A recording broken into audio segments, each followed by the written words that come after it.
Welcome to Mind, Body, Spirit, Food. I'm your host, Nikki Sizemore, and in this podcast, we'll explore the rituals, traditions, and cultural influences around food and how they connect us to our minds, our bodies, our spirits, the earth, and our communities. This is a space that's dedicated to bringing more presence, ease, and joy into the process of feeding ourselves. Let's dive in. Hello, and welcome back to the show. Today's podcast is an incredibly special one for me.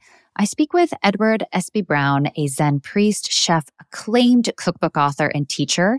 He's the author of the best-selling Tassajara Bread Book, which was published in 1970, and the Complete Tassajara Cookbook, among others. He helped found Green's Restaurant in San Francisco with Deborah Madison. And more recently, in 2018, he published the book, No Recipe, Cooking as a Spiritual Practice, which is one of my favorite food books of all time. If you get my newsletter, you have definitely read quotes from this book. I quote it quite often.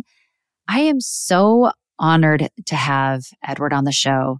He shares his background and how he became interested in cooking and in exploring flavor as a kid and young adult.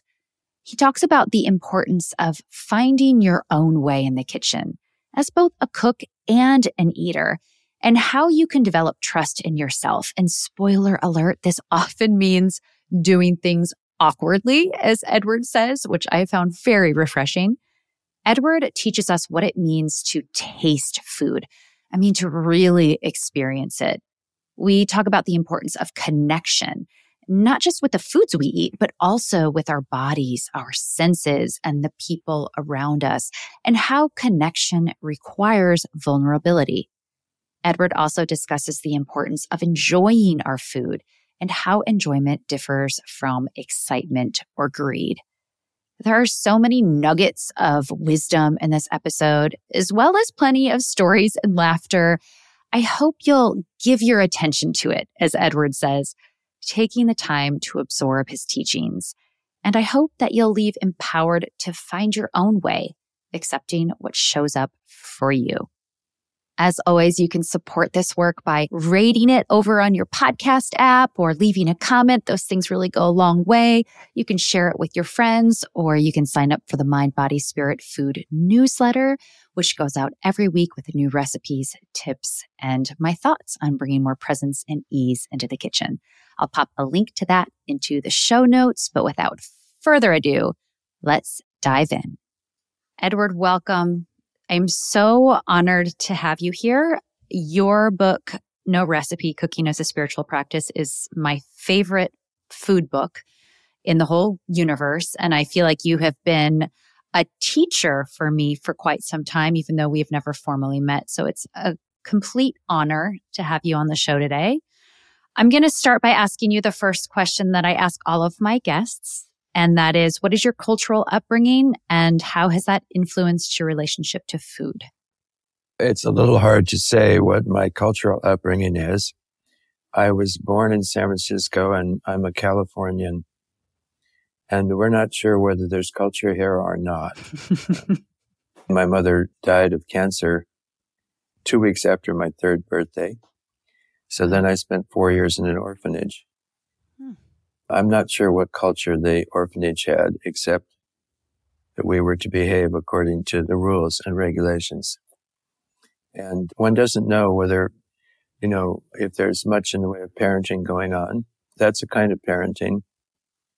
It's, as I say, I don't know that it's culture to be in an orphanage. It's not familial. It's not family culture anyway. Mm-hmm. And then after 4 years in the orphanage, my father remarried. And my brother and I moved back in with our father and his new wife. His new wife then was my mother for over 50 years. His new wife, her parents were both Danish. Did I grow up in a Danish culture? No. My father's background was English and German. Did I grow up in an English and German background? No. Mm-hmm. My stepmother was Czech.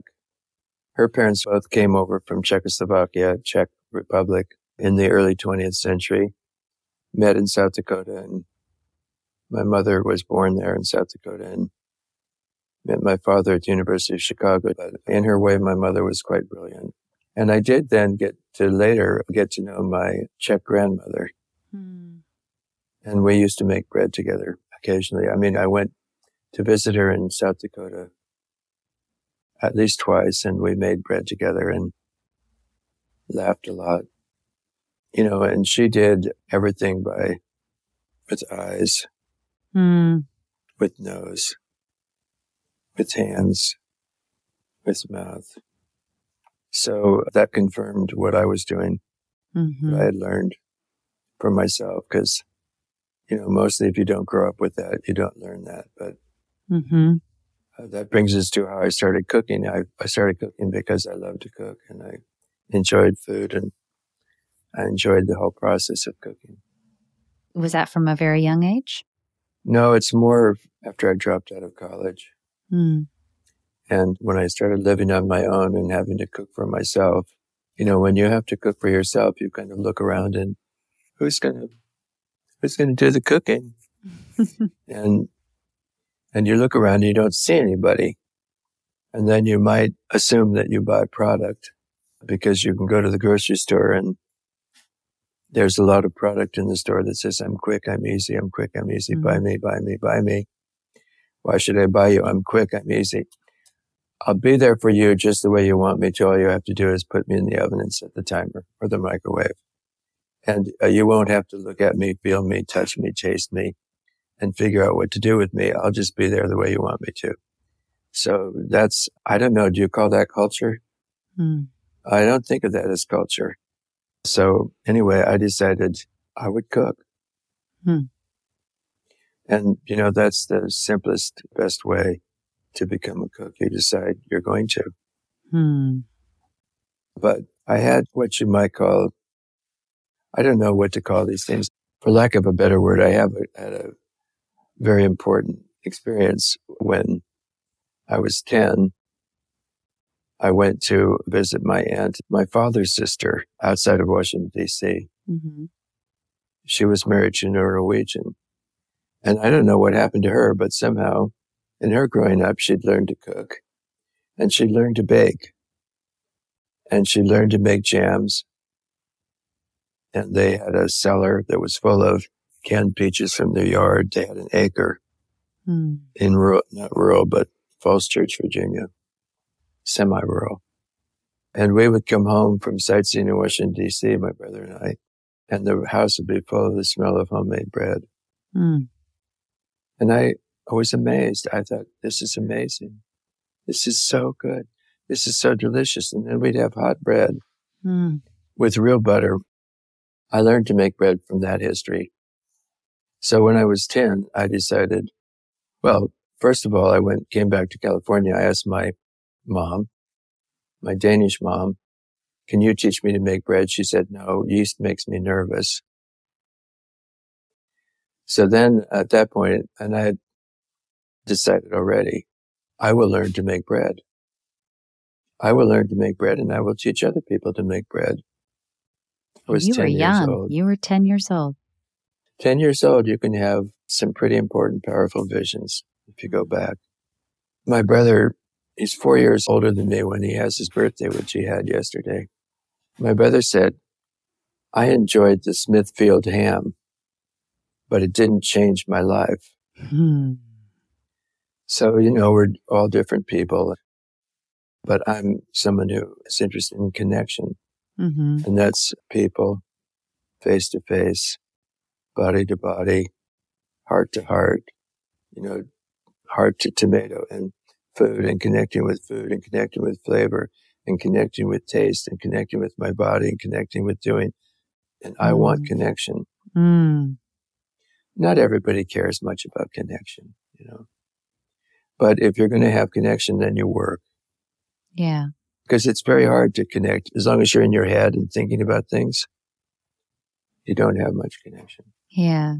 You're in the world of thought. You're not in the world of meeting face to face. Those connections for me personally, and again, I can't speak to anybody else, but that's what makes a life rich. That's what gives life for me a sense of grounding and a sense of joy. Absolutely.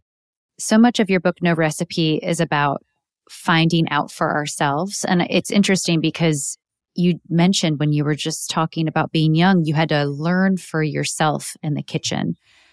So much of the book is about being conscious and present so that we can find our own way, both as cooks and as eaters.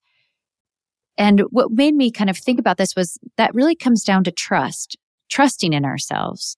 How do you learn, or how do we learn to trust ourselves as cooks and as eaters? Well, practically speaking, the answer is haphazardly or awkwardly. I love that answer. There's a wonderful story about someone who's heard about a famous Sufi master. And I think the story probably is a young man, but it could just as well be a young woman. And he spends weeks, a month or more, and finally tracks down the Sufi master and says, Master, and gets an audience somehow. What's the secret of life? And the master says, well, the secret of life is to make wise decisions. How do you make wise decisions? Well, you make wise decisions based on your experience. How do you get experience? Oh, from your foolish decisions. So part of what you're trusting is, it's a shift in a certain sense, because implicit in that is, how can I trust myself to make things turn out the way they should?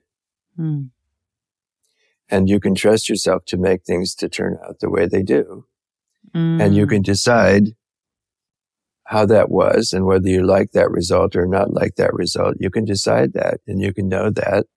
And then you can see what you did or didn't do in the process in terms of what you added or didn't add, or how much time you allotted, or whether you were getting stressed, or what went into your decisions. And so you're learning to trust.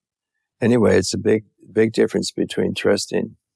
I trust myself to make things always come out the way they should. And we don't know how that is.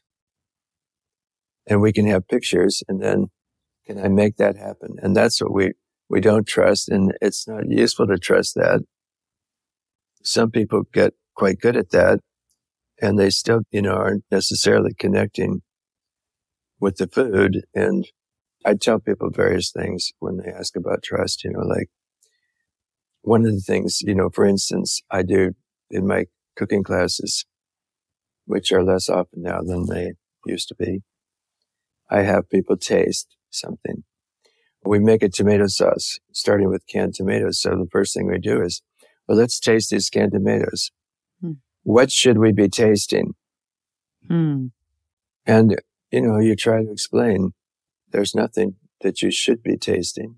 And I came up with the expression, taste what you put in your mouth. And can you trust what you experience?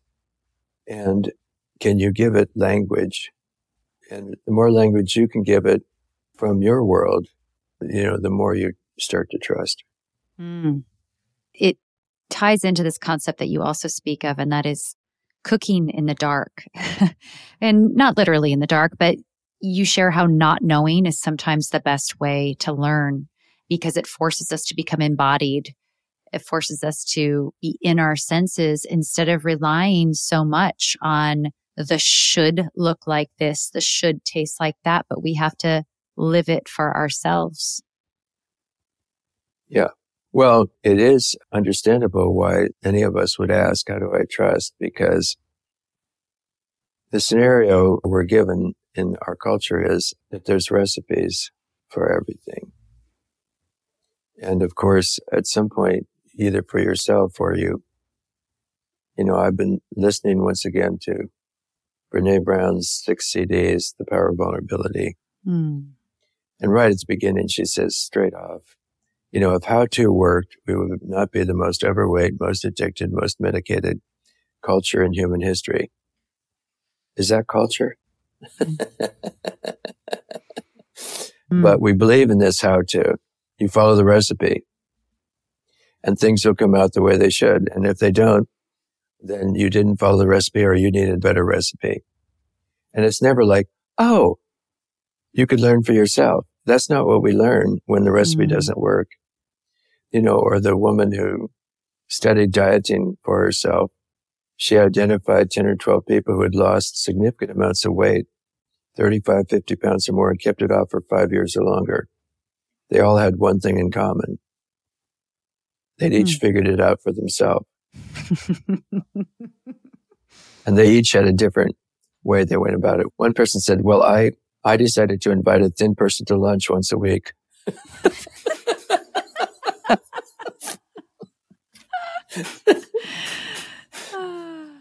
Anyway, or, somebody started bicycling or, one thing led to another. But, you can't publish that. She'd been turned down by 11 publishers who said, nobody wants to hear they have to figure this out for themselves. Tell them what to do. So this is pivotal. Is there something wrong with me that I can't follow the recipe? Or am I not using my innate resources and creativity and capacity to experience this moment and know for myself what my take on it is? And I studied at some point communication skills. What I observe, what I think, what I feel. And it's not about whether those things are right or wrong. They're mine. I'm the expert on me. Amen. And you can say, I'm wrong, you're wrong. Well, yeah, maybe in your world I'm wrong, and in some general world, but in my world, that's my experience. That's how I describe it. And I'm the owner of that. My experience is mine, and I'm the authority on my experience. So, you want to trust yourself, you start reminding yourself, I'm the authority on my experience. Whether somebody in their world calls it right or wrong, good or bad, or likes it or doesn't like it, in my world, it's my take. And, maybe I could look at that differently. Oh, okay. Maybe. And maybe tomorrow I'll see it differently or experience it differently. We observe, and we learn for ourselves. Yeah, for ourselves. We observe and learn for ourselves. And by and large, we can trust that. Yeah. Hi there. I just wanted to pop in really quickly and let you know that an easy way that you can support this work is to sign up for the Mind, Body, Spirit, Food newsletter. In the weekly newsletter, you'll get brand new recipes each week, along with my thoughts, ideas, and practical tips for how to bring more ease and joy and freedom into the kitchen. The newsletter is free, although if you become a paid subscriber for just a couple bucks a month, you'll have access to the full recipe archive, along with Q&As, weekly threads, and other fun perks. And if you're already a subscriber, thank you. You can share the newsletter with your friends or even give a gift subscription. I've popped a link into the show notes where you can sign up. Thank you all for listening. And now back to the show. I'll move on to one of my favorite quotes in your book, which I've shared many times in my own work. And this line really struck me, and it had so much to do for me about cooking.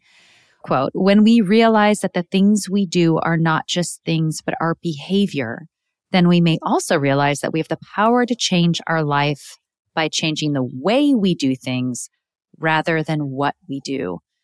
And this is so powerful because it's really about how we choose to go about cooking and eating. It's not necessarily the what or the end result, but it's the how.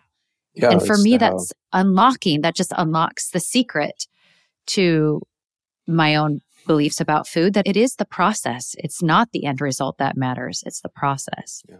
What does this process look like for you in your own life? Well, it keeps happening.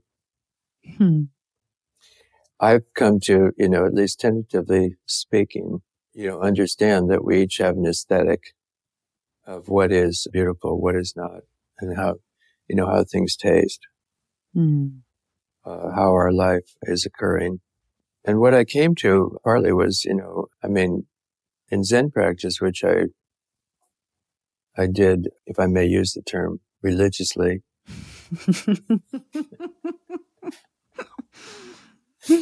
for 20 years, which I did rigorously, which I did with a lot of discipline for many years. You put your awareness a lot of the time. The instruction is to follow your breath in your abdomen, for instance. Well, I did, 10, 20, 30,000 hours of meditation, followed my breath in the abdomen. So is that good for anything? We don't know. But it may be that it's good for, cultivating your intuition. Or for cultivating your felt sense, because it turns out that, what's his name? Taming the Tiger, Peter Levine, decided that the second chakra is your felt sense. And in the head, you go, what should I do? And in your hara, in the second chakra, you go, what do I want to do? And those can obviously be those are not so obvious, but they can be in conflict. I say that they're not so obvious because, well, I want some chocolate cake. Oh, it's not good to eat chocolate cake. Yeah, but I want it. And I want you to shut up about whether it's good for me.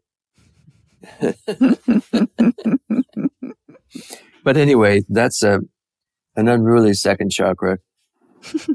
And, it hasn't been transformed yet from desire to devotion.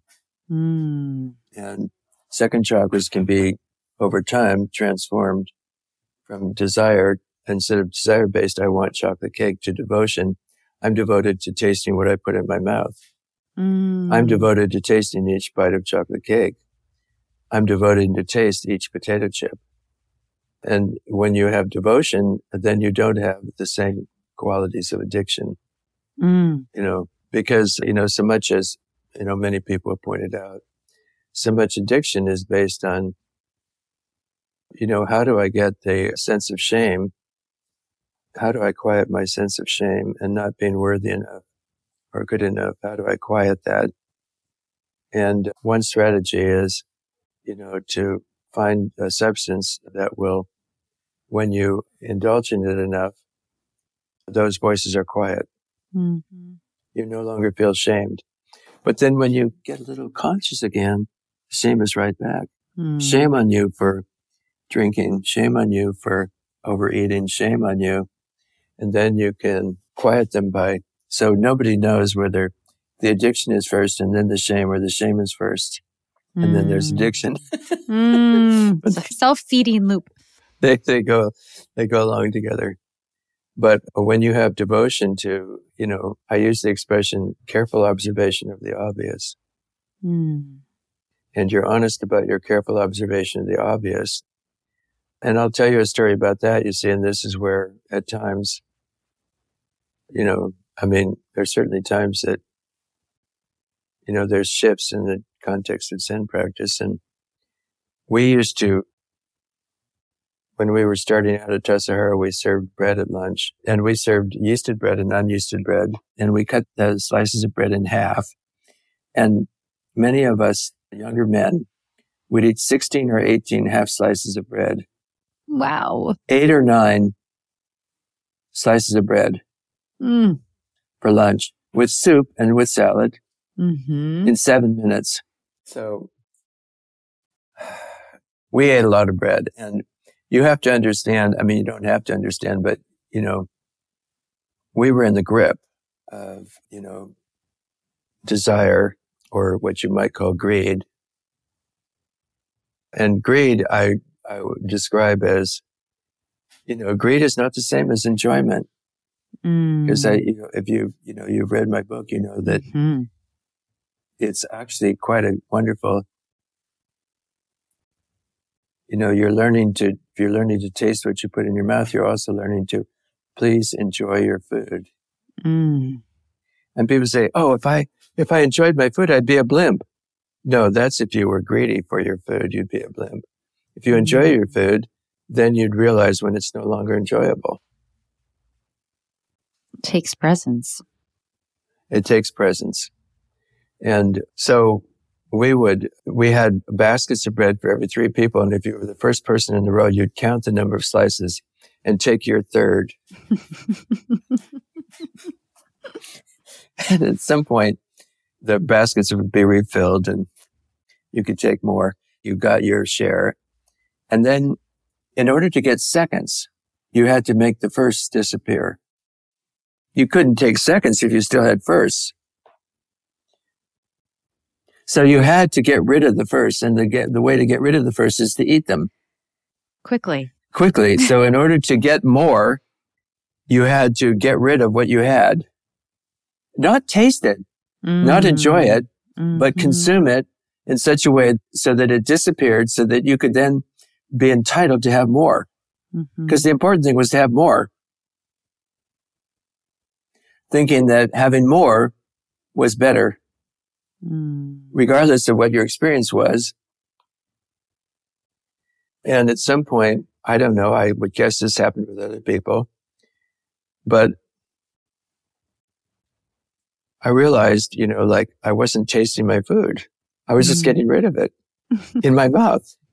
And you can have a kind of sense of excitement, excitement or a lust even, and consume it in your consumption of it, but you don't have enjoyment. You don't have tasting what you put in your mouth. And so, pretty much overnight, I decided to taste what I put in my mouth. And then you eat a third as much.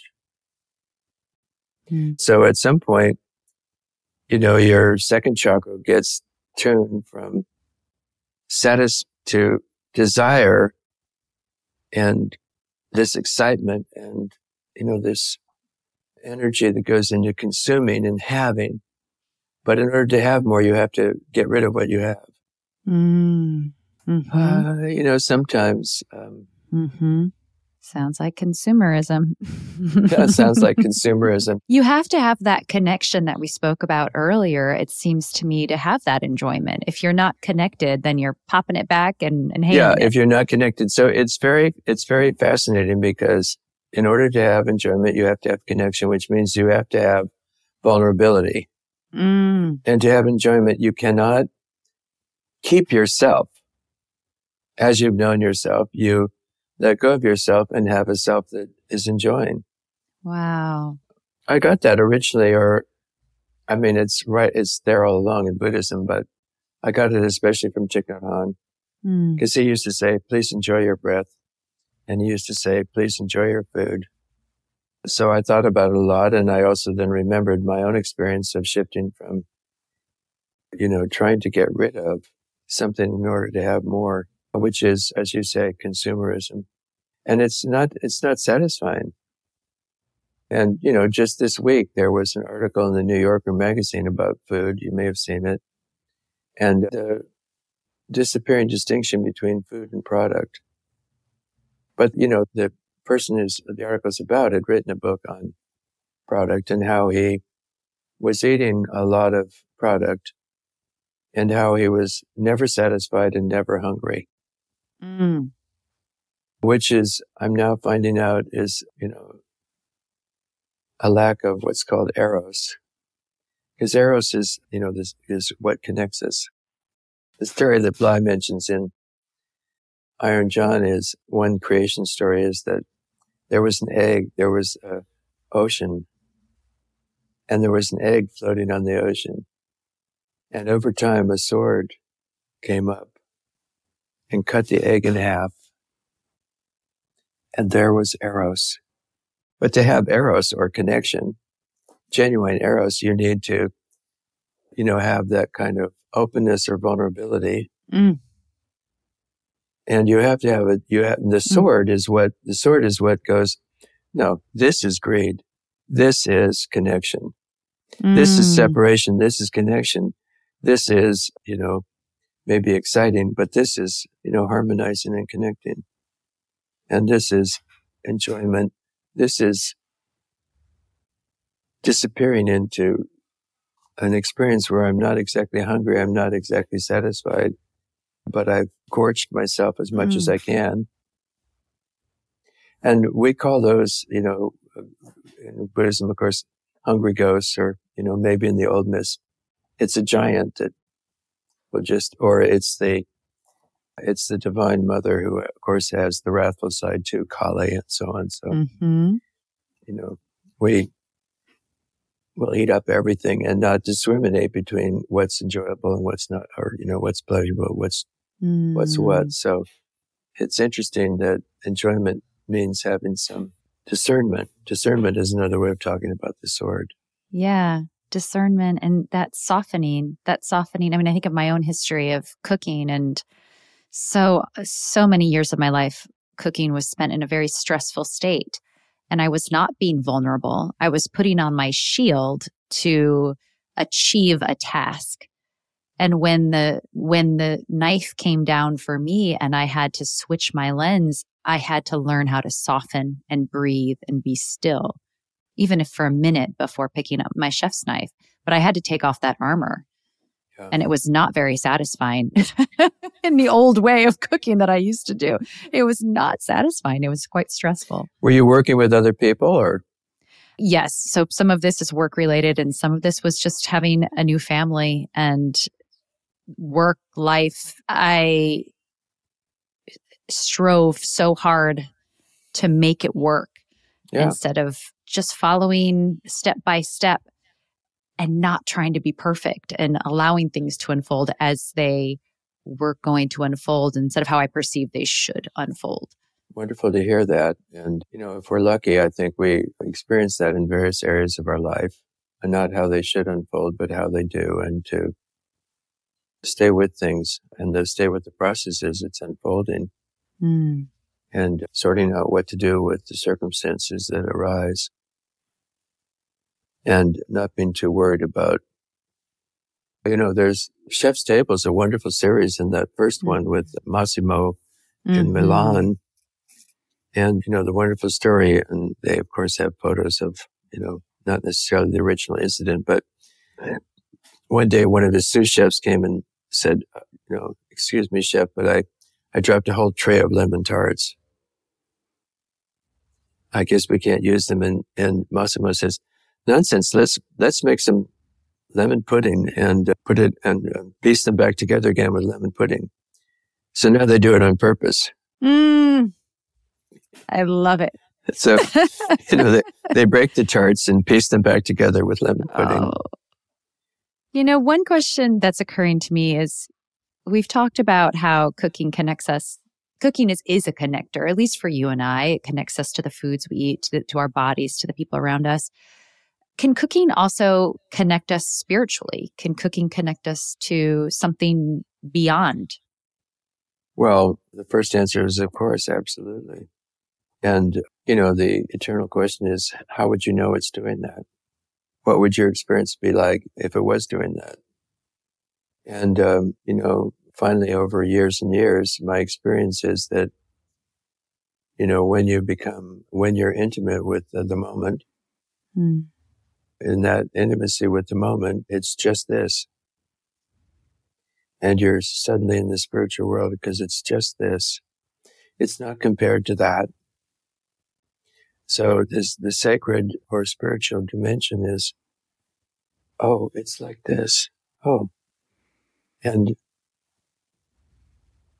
there's something, and and you can't even say there's something. But in a way, there's a stillness and there's a well-being and a safety. Classically, in churches, you could not be attacked. And more than one, prince or king, trying to get to the church has been murdered on the steps before he could get to the sanctuary.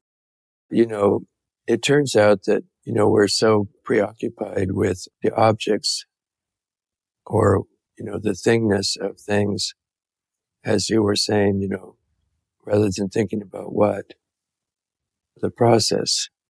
When you enter into the process, then, and if you start to feel your body, you realize that you can't, exactly find it the way you might have thought you could. If you feel your hand from inside, Thich Nhat Hanh had a lovely question, look at your hand. Is it inside or outside? But if you just feel your hand, and this comes up in mindfulness-based stress reduction, MBSR, you start to feel, and then you notice there's behind the apparent sensation, there's a boundless space and infinite time. And it's right there in any moment of your experience. But as you said, you don't usually often stop for it. And the stress is that if I stop for that, I won't get things done in a timely fashion. There's various stresses. But we tend to stay in, the objective world and as we've created it, and think that that if we get the objective world, that our task is to get the objective world to behave the way we want it to. And of course that can't be done. And at some point you rest with the way it is, and there's space that opens up. And that can be your body, that can be, when I say taste what you put in your mouth, and you have all the objective qualities: sweet, sour, salty, bitter, pungent, earth flavor, stem leaf flavor, flowery, fruity flavor. And then I'll give you a story, which kind of started me on this kind of understanding. But when we were first cooking breakfast at Tassajara, when we had a meditation hall, you could have 8 people, and you could have one set of cream, milk, and sugar. And, people being, Americans, taste what you put in your mouth is different than eat what you want when you want to eat it. Have it your way. And we'll make it your way. Have it your way. And we'll be there for you just the way you want us to. So product gets sold because you don't have to be involved in the process. You don't have to be connected with anything.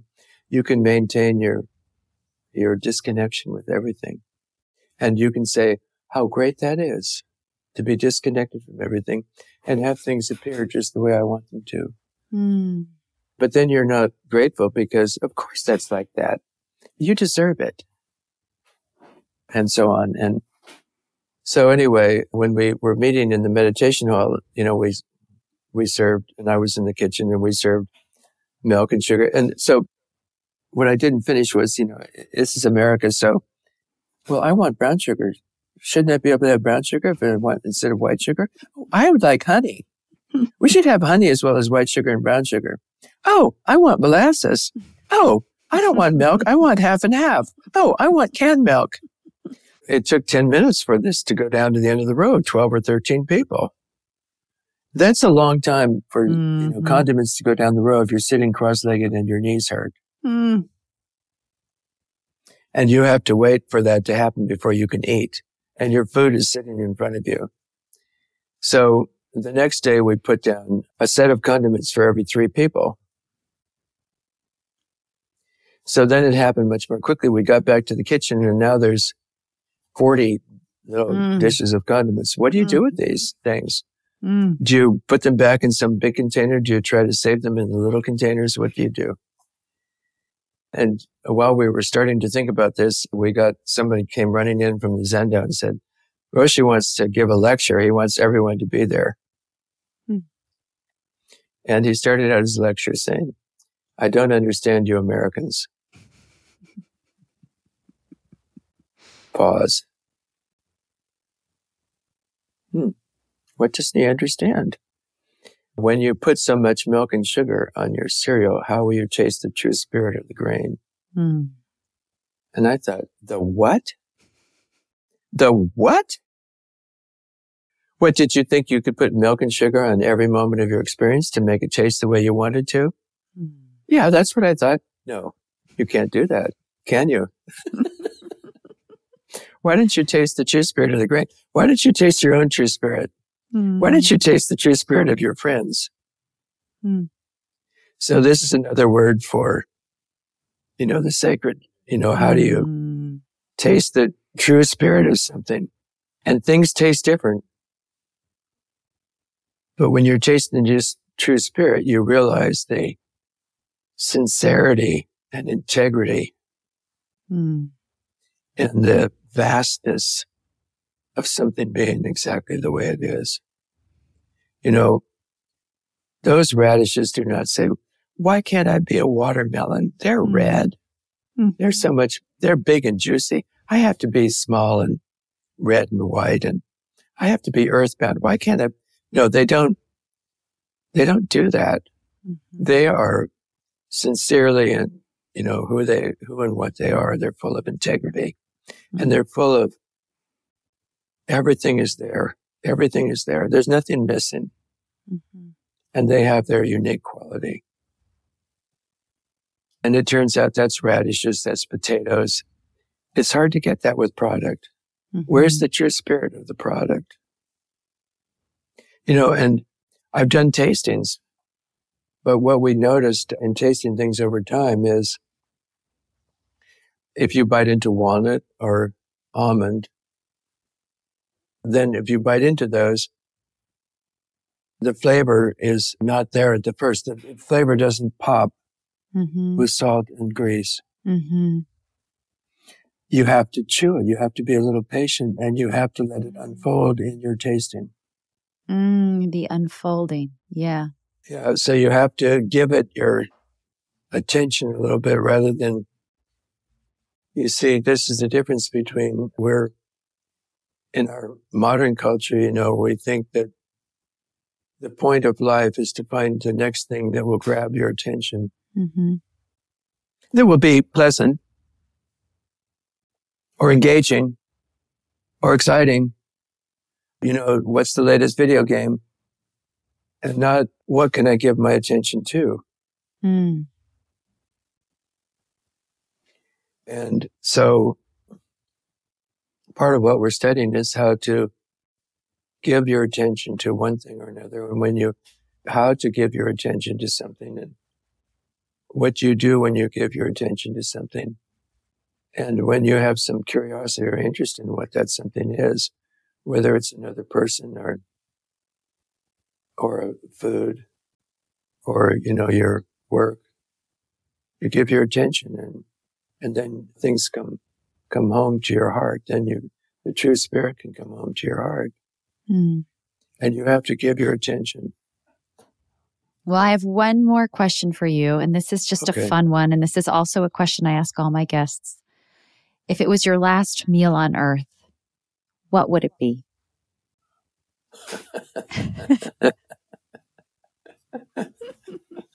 Well, today, bacon, lettuce, and tomato sandwich. Oh, yes, please. It is. We are recording this in August, and I can't think of a better last meal. Edward, thank you so much. We haven't touched on so much, but I'm glad we got to the taste and the true spirit of the grain and the true spirit of yourself. And that's to give your attention to something. And that's sacred space then, along with, the characteristics that are more apparent. Yeah. Okay. Thank you, Nikki. Thank you so much. All the best to you. Thank you so much for listening. If this work resonates with you in any way, you can support it by leaving a review or comment or sharing it with friends. Also, you can sign up for the newsletter, Mind, Body, Spirit, Food. And by becoming a paid member for just $5 a month, you help fund this entire project. Thank you so much to all of you who are already subscribed, especially to those paid subscribers. This work could not happen without you. I'm Nikki Sizemore, and as always, remember to nourish yourself with intention and love.